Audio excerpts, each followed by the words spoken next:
السلام عليكم ورحمة الله وبركاته، عاملين ايه؟ يا رب دايما تكونوا بخير. يلا بقى، لو اول مرة تشوفيني متنسيش اللايك والاشتراك في القناة وفعل الجرس عشان يوصلك كل جديد. ازاي بقى تنظمي وقتك وبيتك كده يبقى دايما نضيف، مفيهوش مثلا ريحة تراب، دايما يعني مثلا مش مترتب، متبهدل معاكي. ففي تنظيف طبعا يومي، في تنظيف اسبوع، في تنظيف شهري وكده. طبعا احنا دلوقتي في التنظيف اللي هو اليومي. بدأت هنا معاكم بالركنة. طبعا انتوا عارفين ان انا قعدتي كلها في الركنة. بدأت كده برتبها. والحاجات ديت كانت عندي، يعني انا مش عاملاها جديدة ولا حاجة، انا شلت طبعا الكفر التاني. فدي كانت عندي حطيتها كده، يعني بتحافظ شوية على الركنة. بدأت كده فتحت البلكونة. طبعا البلكونة كانت مليانة تراب. مسحتها بس في الآخر يعني. فتحت بقى البلكونة عشان خاطر يعني لازم تفتحي باب بلكونة شباك عندك او كده، نص ساعة بس تهوي المكان واقفليه تاني عشان التراب. عندك بقى اي ترابيزة صغيرة تحت الشاشة او كده ابدأي امسحيها عشان ما تخليش عليها طبقة تراب. يعني انا اوحش حاجة في شقتي عندي التراب. فيعني يوميا كده معايا الفوطة دي والبخاخة فيها مية وشوية من الخل وشوية من المعطر، عندك دوني اي حاجة حطيه فيها، وشوية من صابون المواعين. طبعا بتشيل معاكي اي تراب وبتعقم، ودايما مبيبقاش يعني ترابيزة عليها تراب. طبعا عايزة اقولك ان ريحة التراب حتى لو في الشقة بتبقى عاملة طاقة سلبية. تلاقي كده الترابيزة عليها مثلا تراب، بتبقى عاملة برضه ريحة تراب. لكن انتي كده يوميا بتمسحيها فمبيبقاش عليها اي تراب وتبقى نضيفة معاكي ومتعقمة. طبعا الحاجات دي يعني لو عملتيها كل يوم في الشقة كلها مش هتاخد معاكي وقت. يعني انك مثلا ترتبي المكان اللي انتوا كنتوا قاعدين فيه، تمسحي ترابيزة، تمشي المكنسة، كان المطبخ مثلا فيه اي مواعين بتغسليها، بتغسلي الرخامة، بتمسحي الأرضية، تخشي مثلا على الأوض جوه، تبدأي مثلا برضو تفتحي الشباك كده يعني يادوب تتهوى نص ساعة واقفليها طبعا عشان خاطر التراب. وتبدأي مثلا ترتبي سرير، تمسحي برضو اي كوميد، تسريحة، اي حاجة عليها برضو حتى لو مش عليها تراب يبقى هتلاقي طبقة بسيطة برضو فتمسحيها وتبقى متعقمة معاكي علشان طبعا تبقى دايما شقتك نظيفة وريحتها حلوة. ومشي بالمكنسة حتى. يعني انا عايزة اقولكم ان انا هنا مشيت بالمكنسة في الركنة طبعا عشان قعدتنا كلها فيها فطبيعي انها تبقى متبهدلة. فانا بمشي المكنسة في الشقة كلها. ممكن اعدي يوم كده وامشيها تاني، يعني مش شرط كل يوم. حتى لو مفيهاش حاجة في السجاد بس بتشفط التراب. يعني انا اصلا في الطبيعي لما باجي امسح الشقة بشيل السجادة مش بتبقى مليانة تراب، وبرضو تحتها مبيبقاش فيه تراب. يعني لو باجي اكنس كده بالمقشة عشان امسح يعني فتبقى طبقة تراب بسيطة جدا، لان المكنسة بتشفط التراب اللي في السجادة ومتخليش تحتها برضو اي تراب. فطبعا كده يعني لو انتي مثلا سجادك ما فيهوش بهدلة فانتي برضو زي مثلا المكان اللي احنا بنبقى قاعدين فيه بيبقى متبهدل شوية فطبيعي بتكنسيه. فبرضه الأوضة بتاعت أولادك لو هي مفيهاش أي حاجة في الأرضية مشي فيها المكنسة كده يوم ويوم. زي أنا عندي كده يعني لسه مفيش يعني هرسة قوي وأطفال كده، هي بنتي بس. فبرضه همشي المكنسة عشان تبقى تراب زي ما قولتلكوا كده بيتشفط. أصلا لما بسيب شقتي مثلا بروح عند أهلي وبرجع حتى لو سبتها يومين 3 برجع الاقيها بحس ان هي فيها تراب. يعني انا اوحش حاجة في شقتي التراب. يعني لازم كل يوم كده الفراغات اللي الأرضية اللي هي بين السجاد دي بمسحها كل يوم. يعني كده بمشي فيها الشرشوبة عشان خاطر الأرضية دي برضه بيبقى فيها طبقة تراب بسيطة فتبقى معايا نضيفة ميبقاش فيه تراب وكده.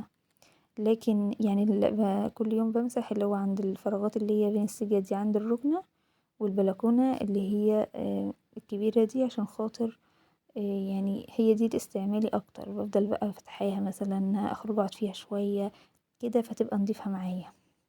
غير مثلا التانية بعملها اعدي يوم واعملها، والفراغات برضه اللي في بقية الشقة يعني طبعا بعد يعني يوم كده وبعملها تاني. لكن المكان اللي احنا قاعدين فيه ده بمسح فراغاته كل يوم، البلكونة الكبيرة كل يوم، امشي المكنسة. لكن ممكن اعدي يوم كده ابدأ امشي المكنسة في الشقة كلها. امسح بقى مثلا الترابيزة ديت انا مش بدخل هنا قوي بس يعني ايه بعدي يوم كده وبعملها. يعني ممكن اعمل الروتين ده يوم ويوم، لكن كل يوم الركنة اساسي معايا، وبرضه بلمع الترابيزة وكده. فطبعا شقتك ميبقاش فيها اي تراب، يعني متستنيش مثلا بالاسبوع او كده، لا اسبوع دي هتكون اتبهدلت معاكي جامد يعني. كمان الصيف بحس ان ترابه اكتر من الشتا، لان احنا برضه بنبقى فاتحين باب بلكونة. يعني عايزة اقولكوا ان انا في الصيف باب البلكونة بيفضل معايا من اول ما بصحى لحد ما انام، طول النهار بالليل مفتوح. طبعا ده بيدخل معايا تراب جامد. فانتي ظبطيها كده لو انتي مثلا عندك اطفال وكده، يعني مش زي اللي هو شقة مش مبهدلة اوي فبعملها ساعات يوم ويوم. فانتي لو بتكسلي او كده لأ، فهو كل يوم ساعة كده هتلاقي نفسك عملتي الشقة كلها. بتفتحي مثلا اي شباك في الأوضة مفتوح، يعني تفتحيه كده عشان خاطر يهوي معاكي الأوضة. نص ساعة وتقفليها، فتكوني مثلا ترتبي سرير فيه هدوم مثلا تشيليها، تمشي المكنسة، تمسحي بقى اي تسريحة اي ترابيزة موجودة معاكي من اي تراب. خلي دايما يبقى كل أوضة فيها سلة عشان خاطر أولادك ميرموش مثلا هما بيذاكروا أي ورقة أو كده في الأرض، فتبقى الأوضة نضيفة مفيهاش أي حاجة، تبقى سهلة معاهم يعني في الأوضة يرموا فيها ورقة يرموا فيها أي حاجة. علمي ولادك ان مثلا يرجعوا كل حاجة هدومهم اللي نضيفة في مكانها، اللي مش نضيفة يحطها في سبت الغسيل. لو ولادك فاهمين يعني. وبعدين على فكرة لو علمتي ولادك على حاجة خلاص بيفضلوا يعني متعلمين عليها على طول. مش مثلا تنضفي وتروقي ويبقى تعبتي وفي الاخر تلاقيهم بهدلوا وراكي، فلا اللي عمل حاجة يشيلها كده. تبدأي كده لو عندك بلكونة تمسحيها، عشان لو داخلة تنشري داخلة تقفي فيها شوية او كده برضه تبقى نضيفة متبقاش فيها طبق تراب. لو حتى أطفالك دخلوا او كده البلكونة ما ياخدوش مثلا ويحطوا على السجاد فيبهدلوا معاكي. لا فكل يوم كده يعني عايزة اقولك هي ساعة واحدة والله يعني، طالما انتي ايدك في الشقة اصلا وكده فهتبقى معاكي دايما نضيفة مفيش تراب. يعني والله عايزة اقولك ان انا ساعات لما بسيب شقتي اليوم اللي هو بقى الفاصل ده، لو في عفرة وجامد وفاتحة باب البلكونة بحس ان لا في طاقة سلبية في الشقة، بحس ان انا مش مرتاحة. فطبعا تبدأي يومك كده بتنظيف الشقة، تنضفي مطبخك عشان لو ما تخشي تعملي فطار تعملي غدا في الأيام اللي هي العادية. برضه يبقى مطبخك نضيف، ما تبقيش واقفة مش عارفة انتي دايما حاجتك مبهدلة حواليكي أو في مواعين في الحوض أو كده. اغسلي المواعين قبل ما تنامي أو بعد ما الفطار يخلص أو الغدا يخلص في الأيام العادية برضه، فاللي هو ما تخليش فيه مواعين. تلاجتك دايما يعني اغسليها لو نضيفة ومش محتاجة مثلا انتي لسه غسلاها ولقيتيها مفيهاش حاجة شيلي منها اي بواقي اي حاجة عايزة تشيليها وعقميها بشوية من الصابون صابون المواعين يعني وخل ومية وفوطة كده نضيفة بتاعة المطبخ، وعقميها عشان خاطر تبقى متعقمة معاكي ونضيفة وتحافظي عليها برضه. ده طبعا لو انتي خلاص يعني لو انتي منضفة شقتك قبل رمضان ومسحتيها، فلازم تعملي كده كل يوم تحافظي عليها فيبقى دايما شقتك نضيفة. طبعا احنا في التنظيف اللي هو قبل رمضان تنظيف السنة وده احنا تعبنا كلنا في الشقق، غسلنا سجاد وعملنا تحت السراير ويعني قلبنا كده الشقة فوقها لتحتيها. طبعا لازم نحافظ عليها يعني اللي هو كل يوم كده تشفطي بالمكنسة تمسحي اي ترابيزة عندك فراغات زي كده مشي عليها بالشرشوبة. يعني اي حاجة دايما تبقى شقتك مفيهاش تراب ريحتها حلوة معقمة دايما نضيفة. اما بقى بالنسبة للناس اللي لسه ما عملتش ومستنية العيد فده الله يكون في عونهم يعني. فاحنا الحمد لله ان الناس اللي هي خلصت زي كده قبل رمضان فده طبعا احسن. هيجي على العيد بقى ان شاء الله تنظيفات بسيطة كده هنشمس بس السجاد في الشمس كده ونمسح الشقة ونلمع بقى شبابيك ولا حاجة وخلاص على كده مش هيبقى فيه حاجات كتير علينا. طبعا المطبخ هيتغسل برضو بس مش هيتغسل بقى ورفوف من جوه ولا كده، يتغسل بس من بره بس، عشان احنا طبعا عملنا التنظيف العميق وخلاص الحمد لله يعني. هنا طبعا ما صورتش معاكم حاجات كتير قوي شلت اللقطات يعني. انا مسحت هنا بقى في كل الفراغات بتاعة الشقة، يعني انا عندي فراغات في أوضة الأطفال وأوضة النوم والأنتريه وكل ده فعملته طبعا. بس أنا جبت معاكم بس إن أنا وأنا بعمل الركنة. طبعا ده تنظيف جاف، ده اعمليه أسبوع كل أسبوع تنظيف جاف للسجاد.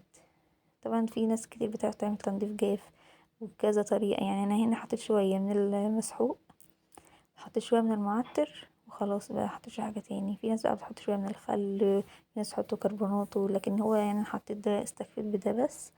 إيه، بمسح كده، بمشي كده بالفرشة. طبعا لو في اي حاجة بسيطة بتتشال معاكي، ده اسبوع يعني، كل اسبوع كده تلاقي السجادة نضيفة معاكي ومعقمة، وتحس ان الفروة بتاعتها كده كأنك لسه غاسلة السجادة. طبعا لما بنغسله بتبقى الفروة بتاعتها حلوة كده، فبرضه بتبقى بنفس الشكل ده. طبعا لو انتي برضو مش حاطة في المكان اللي انتوا بتقعدوا فيه الركنة او الصالة او كده، مش حاطة حافظ على السجاد، فده تعمليه يوميا. هي على فكرة كل أوضة انا عملت كل السجاد خدت مني دقيقة دقيقتين بالكتير قوي، يعني ما طولتش.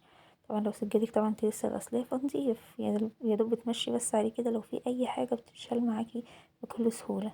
تبقي برضه لسه فاتحة الشباك او اي حاجة وشغلتي مروحة، او عايزة اقولك حتى لو مشغلتيش بتنشف على طول، انتي مش بتغرقي، انتي يعني حاجة بسيطة كده يا دوب بس بتعطري السجاد، ولو في اي حاجة بتتشال معاكي.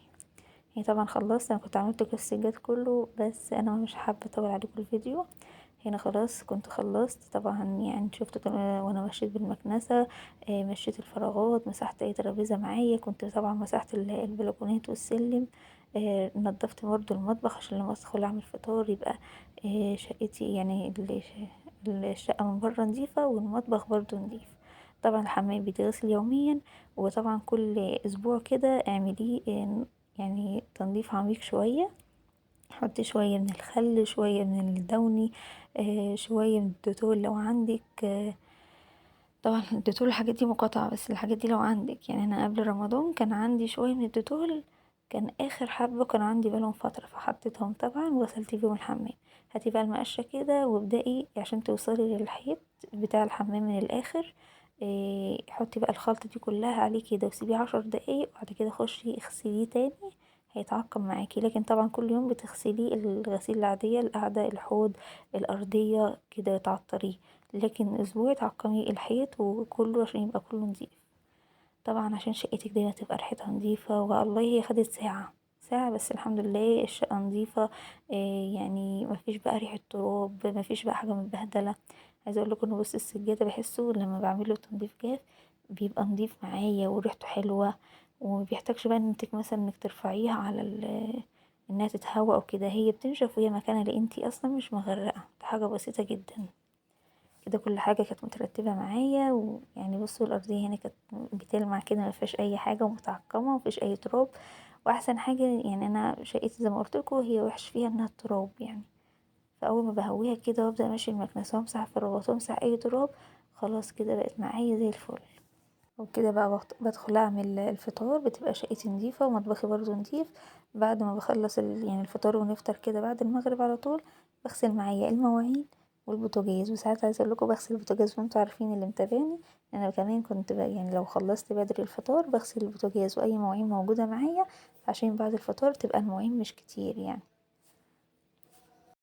طبعا الناس اللي لسه ما غسلتش وسجاد ولا عملت حاجه الله يكون في عونهم. يعني الحمد لله ان احنا خلصنا وانجزنا، عشان شهر رمضان شهر العباده والتنظيفات البسيطه اللي هي كل يوم كده، فيعني ساعه مش هتاخد مننا حاجه. لكن لو كنا لسه مستعملنا ما عملناش التنظيفات اللي هي السنويه دي، كان زماننا دلوقتي بدأنا فيها وهنضيع مننا اهم 10 ايام. اتمنى تكونوا بتستفادوا من فيديوهاتي لو بحاجة بسيطة وتتشجعوا. ما تنسوش اللايك والاشتراك في القناة، واشوفكم على خير في فيديو جديد.